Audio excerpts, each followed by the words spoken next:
Pieces of paper that go into this system that also make up the system, and you can either use them or you can use another system you have. So let's look at all 5 pieces of paper and analyze why they'd be important to you. In addition to our financial sheet, which we call the cash flow system, or lately I call it the money tracker, I have my quarterly calendar. So to pull your quarterly calendar out of there, fold it in half like we did before, and fold it in thirds like you did with the cash flow system, so that in a minute you've got yourself organized with your time.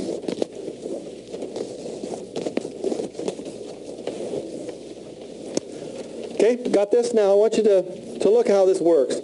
On this one little piece of paper, we have 90 days or 3 months worth of dates for us to plan for. Now you'll notice that they're blank in here. So let's figure out what this month would look like. The month of September, we find ourselves on the 11th of the month, and this happens to be a Monday. So over on the second week where it says Monday there, I'd like you to write 11, 12, 13, and go through the rest of the month until you filled it out, okay? Second one down is 11. Is that right? Or it would be the third one down. No, it would be the second one down. That's right. What was the first day of September? What day was it? It was a Friday. Yeah. Okay, 11 would be the second one down. 11, and just fill in the blanks there. What I've done in my first month is I've filled in my blanks here and written them in. I kept this system going for a couple of years. This is the backside for my months of October and November, if this is the way you're filling it out. In other words, I want every one of you to get in the habit of planning out your days 90 days in advance. How many days in advance is the average person planned in the North American continent? A day to Friday, but most of the time it's very less than a week, and usually it's like a day at a time. They just get up in the morning, they say, well, what do I got to do today? They get in the car, they rush to work, they grab their Starbucks, and they just move on through the rest of their life. It's just the way it works. What is the average American corporation planned out for? 5 years. The average Japanese corporation's planned out for 150 years. And you ask the question, what is going to happen in 150 years? How do they know what's going to happen in 150 years?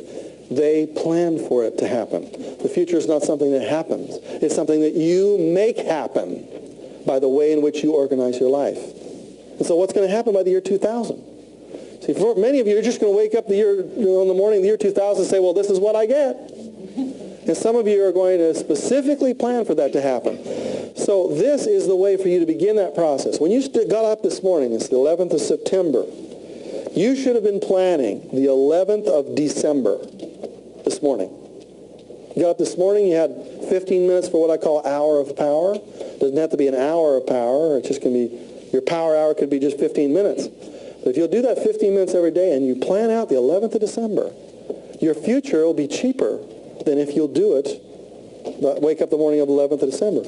Why? Why would it be cheaper? It would be cheaper. It would be less expensive. Why? If I plan 11th of December today, instead of waiting until then, why will it be cheaper? You won't 3 months of inflation. Well, 3 months worth of inflation, that's an interesting thought. I hadn't thought about that, yes. Book your flight now. I get to book my flight reservations now, and I get the cheapest possible way for my life to happen. What else could happen as I'm planning for the next 90 days to make that day cheaper? Over here, ma'am? Christmas shopping. My Christmas shopping could start today. You bet. I've been walking through looking for bargain basement kinds of things. Oh, that'd be good for a Christmas present for her. You throw it in the bag and you let it sit there for 3 months. Yes? Taxes, courses, anything that you do to think. Anything can be cheaper if you buy it in advance. Yes, over here, Larry. You won't have to fix the things that broke on the 10th because you didn't plan for them. There you go. Yeah, that's right. I can get maintenance done. I can get my cars serviced the way they're supposed to be serviced waiting until they break down. Because if they break down, it costs me 2, 3, 4 times as much money in advance. The further out you plan, the richer you are. I want you to say that aloud with me right now. The further out you plan, the richer you are. Now, it was J. Paul Getty who had a famous statement. He says, they asked him, what was the secret to your wealth? And he said, I buy my straw hats in the fall. So I don't wait till the springtime when everybody wants straw hats and the sun is beating down. I'll wait till it's dark and cold and nobody wants those straw hats. And then I buy them all. And then when I get to the springtime, I've just kind of warehoused them for a period of time. I sell them all at full retail and I make a fortune. You should all be buying your straw hats in the fall. That means buying your things early before they are really expensive.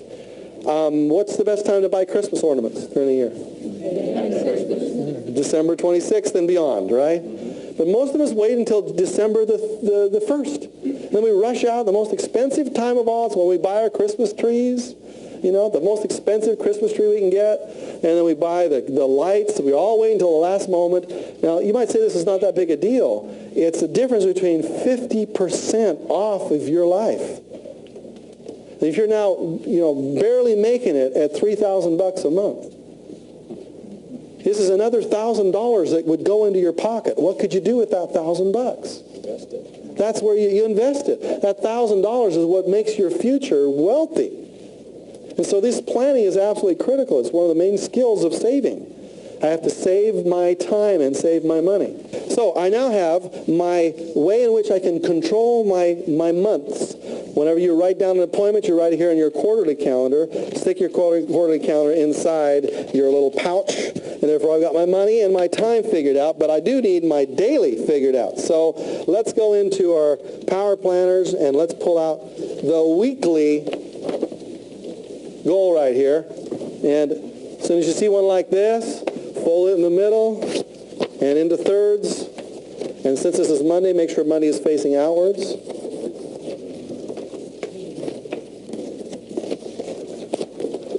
Okay. Now, stick Monday into the flaps that are the top and the bottom. They're on the outside. You'll stick the bottom into the tiny little flap on the bottom. You'll stick the top into the tiny little flap on the top. And therefore it faces outward and is ready to be written on. You see that? If you need some help, you can turn to your neighbor and your neighbor will show you how to do it. Okay?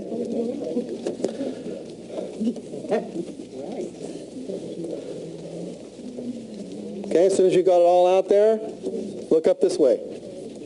So now I have my daily thing that's already to be written on. If I was going to carry this with me and I needed to do something, I thought of something to do.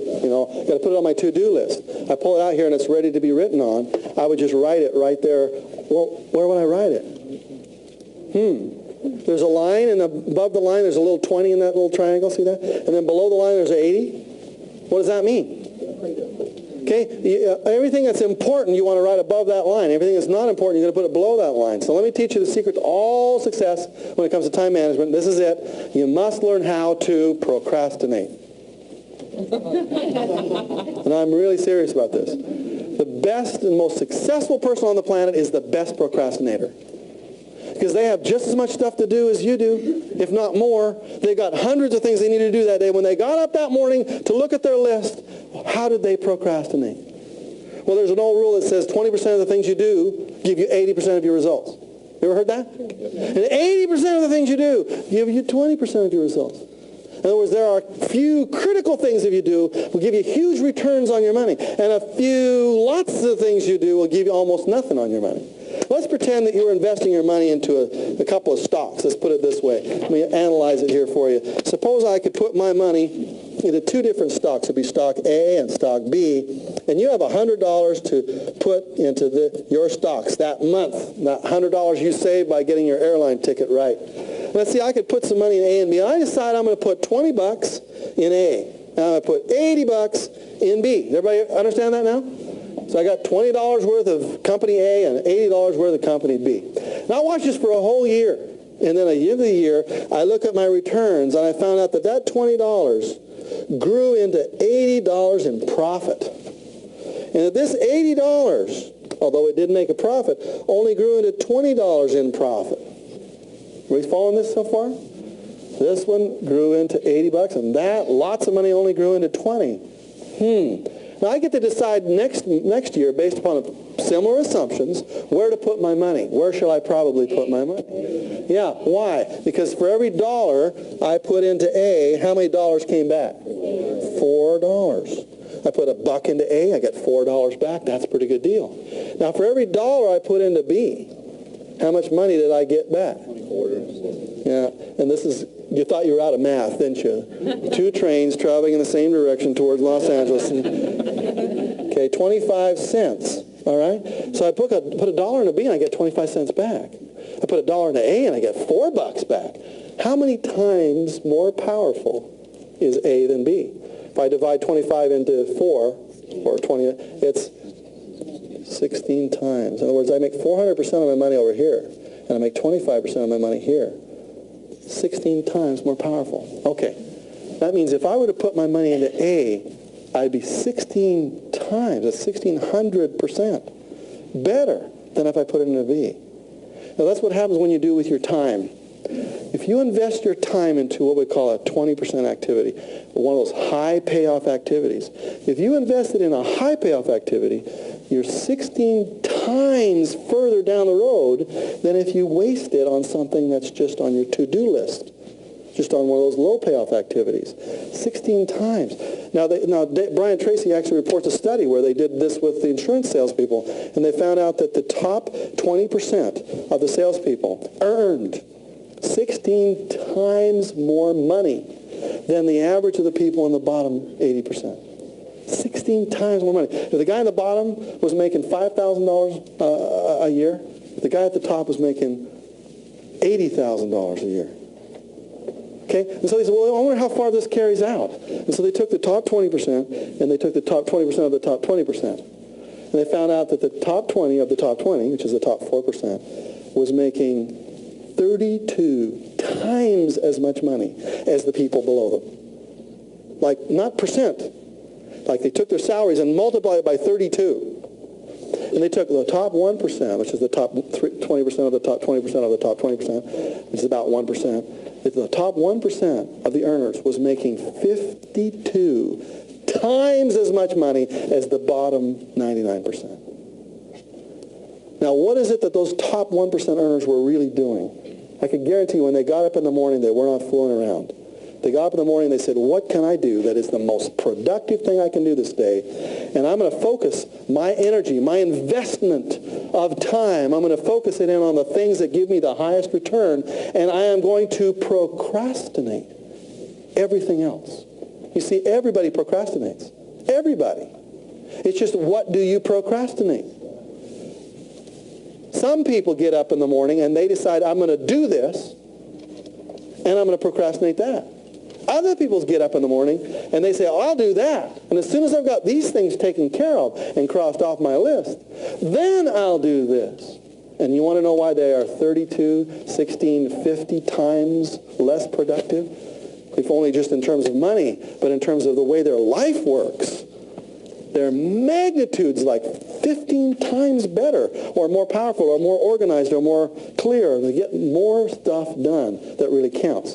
Now, let me tell you why some of you get stuck procrastinating the wrong way. Because there is a right way to procrastinate and there is a wrong way. Most of us prepare our to-do list. How many of you got the to-do list you work on every day? I'm going to see raise your hands on. You got your to-do list. Okay, now how do you write it up? Okay, start in the morning and you ask yourself the question, what do I got to do today? The wrong question, but hey, you write it down. And you ask your brain the question, what do I got to do today? And your brain has been trained over many, many years of being trained like a rat in a maze to give you the things to write on your to-do list. You see, if you want to train somebody, you reward them. So how do you reward yourself for asking yourself that question every day? Well, what do I got to do today? The more things you can write on that to-do list, the more you're rewarding yourself, right? So I want to have lots of things on my to-do list because if I cross those things off, what happens? I have an endorphic response. My brain cells go, yee-hoo! And you just cross it off, and it's almost orgasmic. In fact, some of you, at the end of your day, if you've done something and forgot to write it down, you'll go back at the end of the day and write it on your list so you can cross it off. Isn't that right? You will, won't you? So at the end of the day, the way your day counts is if you've got lots of stuff crossed off. Okay? I'm going to try to tell you here that it's irrelevant how much stuff you cross off. That is throw it out the window. That's the way poor people think. The way wealthy people and the way most successful people on the planet think is that what are the 2 or 3 tasks that I can start today that may not get done for weeks? They might have to remain on that list that I can focus my energies on until they finally get done, and that really pushes me forward. But ineffective people have been trained like they train a rat to want to cross stuff off. What you're really crossing off are the fun, fast, frivolous things that in the context of life are totally irrelevant.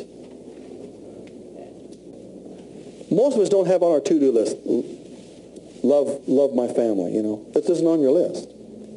That's the most important thing that counts. It's not on your list, is it?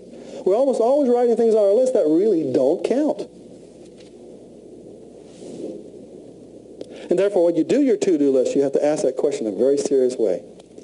What do I got to get done today? What is critical? What is going to push my life forward today? It's going to make my life really count today. And only reserve that space at the top of your page here for the 20% of those activities. Therefore, when you have your brain pop into with a question like, you got to get the milk. Where am I going to put that on my list? I'm going to put it down here in the bottom. It doesn't mean I shouldn't do it, and it doesn't mean it's not important. It means in the context of the long-term picture, it's not that critical. And therefore, I'm going to put it in what I say the bottom 80%. The top 20 are reserved for the things that are probably going to stay on that list for a while, that I'm probably not going to cross off, but I have to work on every day. Now, when do I do these things that really, in the context of life, have to get done, but really don't mean that much to the long-term picture of it? I mean, I still have to do certain things every day. And my life is made up of shaving, for instance. I got to shave. You know, I got to do that. And I've got to take my breakfast, you know. And really, that's really not going to push me that far forward in life. So when do I do those things? Well, how many of you know there are times in your day when you are productive and times when you are less productive? Anybody have times like that? How many of you are the most productive in the morning before noon? See, raise your hands on that. How many of you are the most productive in the afternoon till about 6 p.m.? How many of you are the most productive from 6 p.m. till about midnight? Okay, how many of you are the least productive in the morning till about noon? How many of you are the least productive? Some of you raise your hands on both of those. How many of you are the least productive from noon till about 6 p.m.? How many of you are the least productive from 6 p.m. till about midnight? Okay, all of us know when I have our high energy times and low energy times. Therefore, I'm going to ask you to only do during your high energy times those 20% activities that require your full attention, your full energy. This is not the time when you open the mail. I can open the mail when I'm brain dead. I can open the mail during the time of the day when I've just got nothing left. I can do that. That's easy to do. Oh, yeah, I can do that. I don't want to do that when I peak energy times. For instance, if you're writing a book, you know, during 4 o'clock in the morning and 7 o'clock in the morning when there's nobody up, that's when you want to be focusing. If that's the way your life is works, that's the way it works for me. That's not the time when I go make a milkshake. That's not the time when I want to watch the news. That's not the time when I want to open the mail. That's the time when I want to sit at my computer, when I want no interruptions whatsoever, want to focus my 100% attention on seeing how many words can I get on that page today. Because every page I write on a page of paper is worth $20 to me. That's how much I make for every dollar I write. Every and, the, it, whatever is $20. And so during that time when I'm writing my words, do I want to have somebody divert me from my $20? Are you worth $20 a minute or $20 a word to me? You know, no, good. Don't bother me. I'm writing words here. I'll talk about how to do that when I call infopreneuring. Because if you're an infopreneur, you make money by informational words, right? So you have to plan your day, not to say there are some things that are worthless. They're not. You know, we all have to get the laundry done. We all have to get the tickets to the play. We all have to go pick up the kids from school. Those things are critical and very vital. You just need to plan those things during our most productive moments in life if we can, and to delegate everything else. Okay, does that make sense? So our planner here, our day is divided into asking yourself that question: what are the most productive things and what are the least productive things? Writing them on that list and only cross them off during our most productive times. Now, as soon as I finish with Monday, then I'll flip and fold this to Tuesday, and I'll fold it to Wednesday and Thursday, etc. On my daily sheet, I have a place to jog my memory every single day on things that are critical to me. Now, you'll notice here at the top, in kind of subliminal form, is a tiny little blue print in there that spells a word. What does the word spell?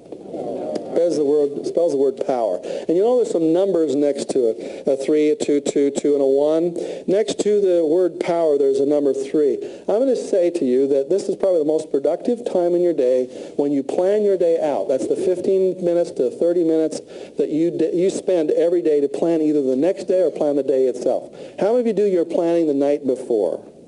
How many of you do the planning the day of? How many of you just don't plan at all? When you get up in the morning, you should have you should be ready to hit the ground running. I like to do my planning the night before, but I don't do it all the time, but it's nice. Whenever I don't do it, then I have to plan that morning, and that gets me involved in planning time, and it kind of slows me down. I like to have my brain processing that stuff all night long. So when I wake up in the morning, because I've taken my proflavanol the night before, when I wake up in the morning, you know, I'm ready to hit the ground running, and I just have to look at my list and see what's critical for me to get started on, and I can get started on it without having to spend more time fooling around.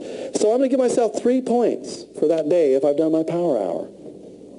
Now, it doesn't have to be an hour, but it has to be done, planned. The more you plan, the cheaper your life is going to get. The more you plan, the more successful your life is going to be, if you've got that extra attitude of action. The next thing down there is the O, which stands for others. And so I'm going to plan, and the first thing I want to plan to do is to take care of other people. Not only my financial aspects, but in all aspects of my life. Does that make sense? So what we have here is a system for us to organize, if I can find my system. I lost my system. Oh, here it is. Oh, thank you. Thank you. So here's my day where I organize my 80-20s. Here's my months where I organize my 9 days in advance. Here's my days where I control my money. There's 2 other pieces that go to our system. What are they? Okay, I got my journal where I write down my important activities, and there is a journal in there. And in addition, there is a phone book in there. So, my journal, this is where I keep my meetings, and my notes for my meetings. It's amazing how much information you can put on one little piece of paper. You carry that with you. If you're running a quote that you really like, or you're doing a business meeting, you need to take a record of it, take your journal, stick it inside your planner, and now I've got 4 pieces of paper in there. Final piece of paper would be my phone book. So dig out your phone book, fold it up. There are over 300 places in here alphabetized for you to write the numbers and the names of the people closest to you. I still use this to this very day. All of my database is located on this little piece of paper. I can photocopy this, boom, boom, on one piece of paper. I can keep a record of it. And if I add new names on here, it's really easy to add them. This is my phone book. This is all you really need. You don't need to carry out one of those long, big address books all the time. It's just one little simple piece of paper. Stick that inside one of the pouches. You're not going to pull that one out very often, so there are 2 things I like to keep on the outside. I like to keep my